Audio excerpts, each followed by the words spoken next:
Lunar Secret Chapter 2 Leading Man. Kinda. The moment Alin stepped into the venue, every eye turned toward her. The fresh-faced young actress arrived in a sea-blue dress that made her fair skin glow. Wherever she walked, attention followed. Alin returned the countless flashes of cameras with a captivating smile. The sound of shutter clicks echoed throughout the venue. A smile was the first gate to any meaningful connection. Living in the spotlight meant not letting displeasure show on your face. Even when something upset her, once she stepped into a crowd, she had to cut it off. So in the event, Alin looked like an angel with a face adorned with a smile. Tonight, she stood out just as much as any star, perhaps even more, given her freshness and rising fame. After making her way through the swarm of photographers, she entered the inner area, which was a space reserved for guests, void of reporters or photographers besides those granted permission by the organizers. Coming alone didn't bother her in the slightest. Alin had been raised with a Western mindset. She was confident and unafraid to carry herself on her own. Who would have guessed that the little girl once traveling back and forth between her grandmother's house in Thailand and her father's home overseas would one day graduate from drama school and return to find success in the career she loved in her early 20s. She greeted familiar faces and offered polite bows to senior guests with ease. Her grandmother had raised her to show respect and carry herself with grace. Though her mother had passed away when she was still a child, Alin had never lacked love or warmth. She was never a child burdened by trouble. She learned to take the best from both cultures, and that made her composure feel naturally balanced. On the other side of the event stood a popular leading actor known as the Desert Prince. Channon, or Charles, was a notorious Casanova whose whirlwind romances moved faster than the paparazzi could track. He was standing with his charm, chatting with the director of a major sponsor's ad campaign. When the director spotted Alin, he waved her over and introduced them, adding that Alin was their next brand presenter. Channon had already heard of Alin's sudden rise to fame. Just as her debut series aired its first episode, everyone had been talking about her. Now, observing the young actress in front of him, he had to admit that this woman was captivating without even trying. He met her eyes, and something in Alin's gaze toward him made him wonder, had she already fallen for him, if that was the case? "Charles, I'm leaving Alin with you. I need to go discuss some work." "No worries, Pinop. Take your time," Channon replied before the bearded director excused himself from the spot. "I can take care of myself. You really don't have to trouble yourself, Mr. Channon." Still, the Desert Prince insisted he couldn't leave a beautiful woman on her own at an event like this. While he stepped away to fetch her a drink, Alin already sensed the deliberate flirtation behind his gestures. It reminded her of something Pyongdao had once told her. She knew exactly who Channon was. Knew him well, in fact. It was hard to say who would end up the hunter and who the prey here. Alin's quick little plan came together before Channon even returned with a drink in hands. In the crowd scattered around the venue, no one would notice what she was about to do with this Casanova. Not even Channon himself knew how his fate was about to turn, or how ready he would be when it did. Their conversation began, with talk of work, then slowly shifted toward more personal background. That was when Channon learned they had studied at the same performing arts academy. Alin had been in a younger class, so it wasn't surprising they hadn't known each other. Back then, he hadn't paid much attention to anyone.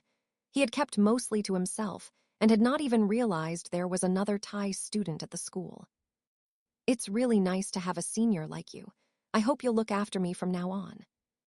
The listener almost flinched, but with that smile of hers, the leading actor only felt more encouraged to keep going. For a split of a second, something tugged at the back of his mind, hinting that this might not smell quite right, but he brushed it aside. "If you really want to leave yourself under my care, you'll have to leave it for good. 'Cause when I take care of something, I give it my best." His flirtatious gaze nearly made Alin burst out laughing. Luckily, she managed to hold it in, only blinking rapidly with her most innocent look. "Oh, Channon, just keep following the scent of Rhodey, dear Desert Prince." This was his chance to find a new date and let the older actress in the current headlines fade into the past.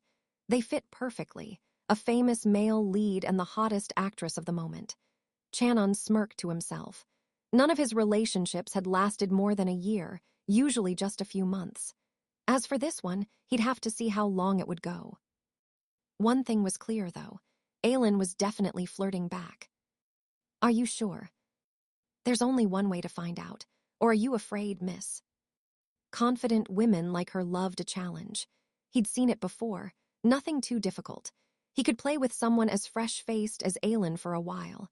A Casanova like Channon was never out of the news with women anyway. "I'm not afraid. I just don't want to be another name on your ex's list." He hadn't expected her to be this direct. Alin cut straight to the point. There it was again, that uneasy feeling he'd ignored. Was she trying to stamp him with a permanent label right from the start? Still, he figured he could deal with it later. "I'm serious, Mr. Channon. This isn't just a game to me." The young actress reminded herself there was no time to waste. She had to make her move before Channon could regain his footing, even if it made her seem a little shameless. Channon raised his glass and drank more than half in a single gulp. His throat had suddenly gone dry. This woman was closing in fast. What exactly did she want from him? It certainly couldn't be fame. She already had plenty of that. Her name appeared in every magazine and every media. Was there still time for him to change his mind? Nope, too late to back out now. There it was. Did he say that aloud, or did Alin have some sixth sense? This woman was no joke. Before he could get away, the rising actress struck him with one simple line from a song, nearly making the prince's soul leap from his body. "Hey, little pussycat." Alin shot him a teasing glance and raised her brows. Channon's jaw dropped. He then emptied the glass in one go. How could Alin ever forget a man named Channon? Back in the acting school, her teacher had said that to truly become a character, you first had to believe it yourself. Only then would others believe you too. So for her assignment in the Believe lesson, she disguised herself as a man and slipped into a private graduation party hosted by senior students. No one knew just how private that party really was. They had strict checks at the door, and only men with official invitations were allowed in. Alin got her hands on a pass with help from a close friend. The rest was all her skill that led her into the party. That night's song, Special Secret Night, had allowed her to see Channon in a wildcat outfit, with a whip and cuffs in hand, hips swaying to the beat. And that hadn't been him playing a role. That was the real Channon, a side no one knew except his close friends and Alin. Days later, the teacher revealed to the party planners that one woman had snuck into their party, but her identity still remained a mystery. The entire Casanova persona served as his disguise. Whenever a woman began to question where their relationship was heading, Channon would move on to someone new. He hadn't expected anyone to uncover his secret. He never left a trail, thanks to T, his manager, who was always covering his tracks. And now he was about to get caught in shallow water by this junior actress. Channon set down his empty glass on the side table and grabbed Alin's wrist, tugging her away from the crowd. Alin had no choice but to follow suit before her drink spilled on her dress due to his pull. "Don't mess with me." The tension in his voice contrasted from just moments ago. The handsome leading man, with a presence like royalty, suddenly looked unsettled, afraid that his secret would be exposed by an innocent-looking girl like her.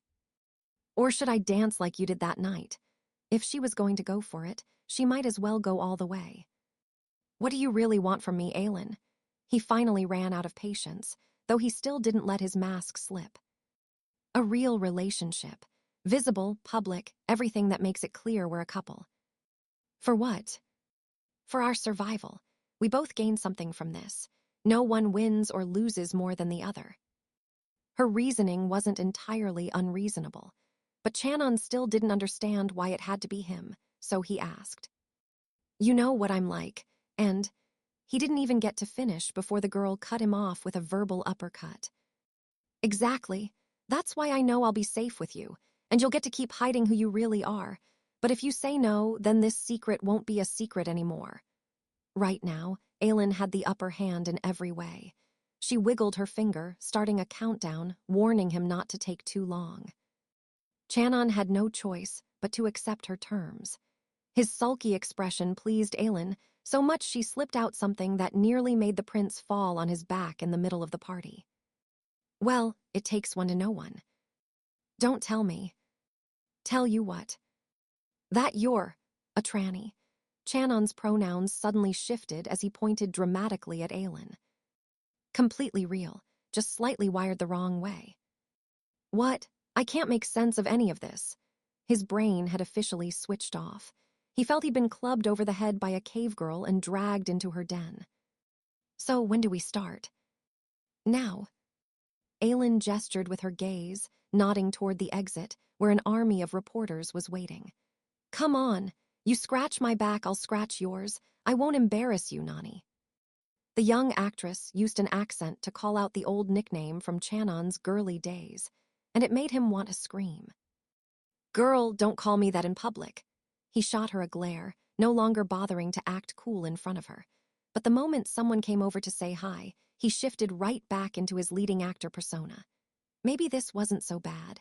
Having a real girlfriend meant no more pretending to flirt with other women. And Alin knew all his dirty dishes.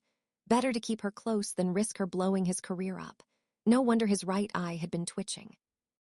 He was meant to run into this little mischievous actress.